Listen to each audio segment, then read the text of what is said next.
Здравейте! Днес ще се срещнем с нашия специален гост, госпожа Фаня Панайотова, родител на Атанас Панайотов от 8 Б клас. Тя ще ни представи будителството през очите на семейството. Другите ни гости са госпожа Камберова, заместник директор и учител по икономически дисциплини, Борислава от 10 Б клас и Кирил от 11 Б клас. Здравейте! Здравейте! Какво за вас означава да бъдете будител днес? Да бъдеш будител днес означава да събудиш малки и големи стремежа към знания, стремежа да откриват нови светове. Чудесно! Госпожо Камберова, за вас може ли един учител да бъде и ученик в същото време? Категорично да. Живеем в времена, в които да се учиш е абсолютно задължително и да се учиш до края на живота си. И в чисто житейски план, и в професионален. Вие специално учениците много често ставате наши учители, защото носите духа на новото време и ние учим много от вас, колкото и невероятно да ви се струва. Ученици, как си обяснявате думата будител?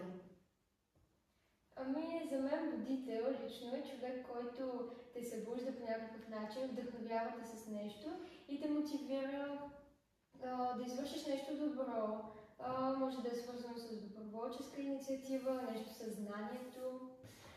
Будителите са влиятелни хора, които имат възможността да събудат разума у хората със собствените си знания. Чудесно!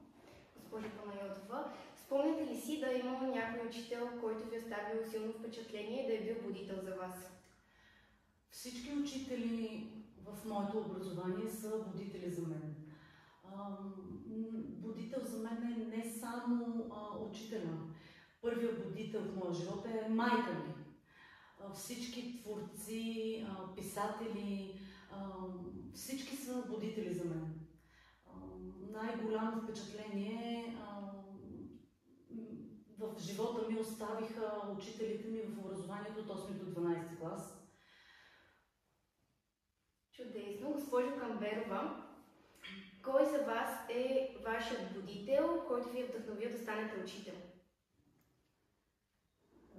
Аз без колебание бих казала, че моят будител, личен будител е моята госпожа, тогава я наричахме другарка. Вие няма как да знаете това, защото сте деца на днешното ново време. Госпожа Стоилова, която беше учителка тук по български език и литература. Какво беше специалното при нея? Аз абсолютно потвърждавам думите на госпожа Панайотова, че ние може да наречем всички наши учители-будители, но защо категорично госпожа Стоилова? Защото тя повярва в моя потенциал. Това е изключително важно за един ученик. Да повярват в теб, да те убедят, че ти можеш и знаеш. И най-важното, което аз разбрах тогава, без тя в прав текст да ми го е казвала, че знанието всъщност е оръжие, с което ние спокойно можем да побеждаваме и че само чрез знание можем да творим и градим. Да. Вие имате ли будители, които, например, следвате в интернет и кои са те? Аз се сещам за един съвременен будител от социалните мрежи, Слави Панайотов, или още известен като Слави от The Clashers, IDBG канала с Ивайло и Християна, мисля, че беше. Живот с синдром на Даун, не се сещам за имената на родителите, но имат детенце с синдром на Даун и едно по-голямо момче. И те също за мен са доста добър пример, конкретно за добри инициативи с хора с увреждания. Слави от The Clashers пък дава доста знания за историята на България. IDBG също правят комбинирано и от двете. За теб? Аз имам много артисти, които са в музикалната сфера и творят и съдействат на хора с нужди. Например, Тейлор Свифт певица, американска поп, която ме вдъхновява всеки ден да бъда себе си. Супер! Госпожо Панайотова, вие смятате ли, че учителите са днешните будители? Абсолютно. Учителите са днешните съвременни будители, които чрез силата на словото и делата си показват и дават знанията не само на ученици и на нас. Често, когато с синът ми подготвяме уроци за следващия ден, аз научавам неща, които уж съм знаела от 8 клас. Абсолютно, учителите са днешните будители. Госпожо Камберова, ако можете да се срещнете с един възрожденец, кой би бил той и какво бихте му казали или какво бихте го попитали? По принцип бих искала да срещна всички. Защо? Защото те в различието си правят тази невероятна амалгама от знание, което сътворява един дух, национален дух. Но все пак Петър Берон ще кажа, какво бих му казала? Бих му благодарила за рибния буквар.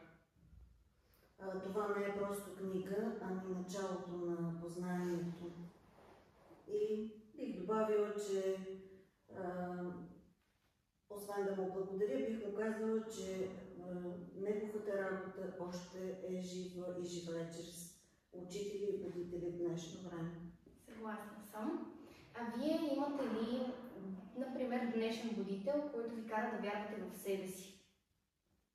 Ами мен лично, за мен будителя за момента е част от семейството и това е баща ми.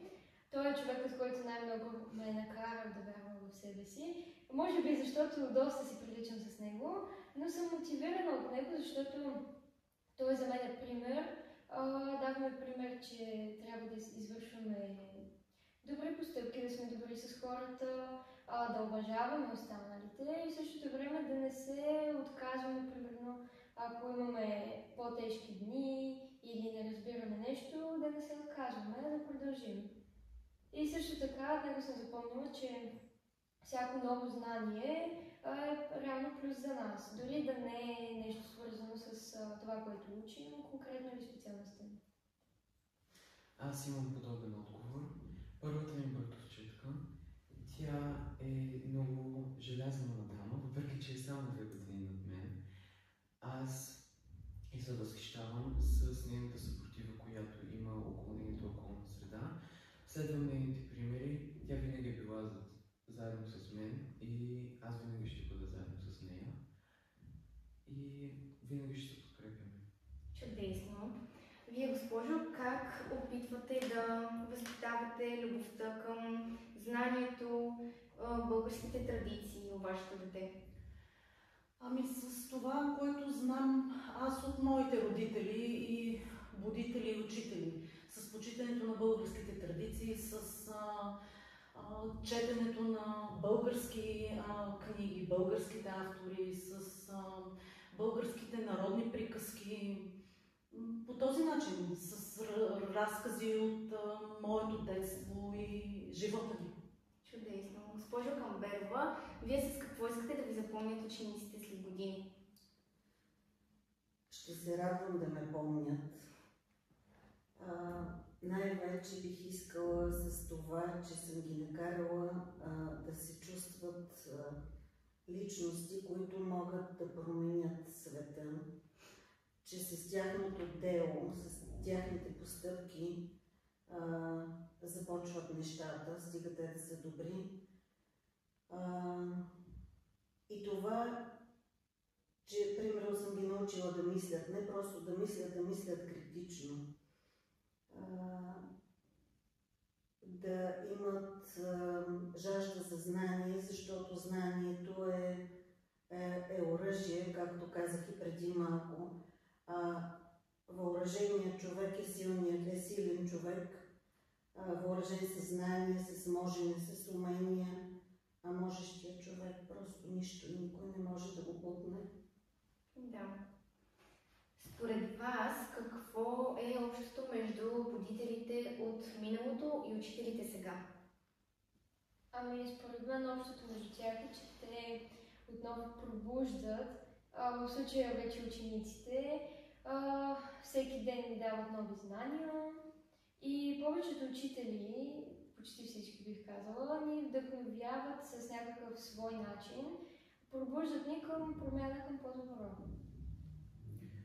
Бих повторил с споделянето на тяхните знания и също така като добър пример те го дават към учениците си и будителите към хората около тях и ги подбутват към по-високи места. Страхотно. Според вас, защо е важно да отбелязваме този празник до днес? Защото този празник защото на този ден е важно да отдадем почет и уважение на хората, отдали живота си, за да съхранят български език, култура и духовност. Имало ли е момент, в който сте се почувствали все едно наистина сте събудили някой? Да, имаше такъв момент, казвам го с усмивка, защото когато започнах работа тук и влезнах в един от класовете, бяха 9-ти клас,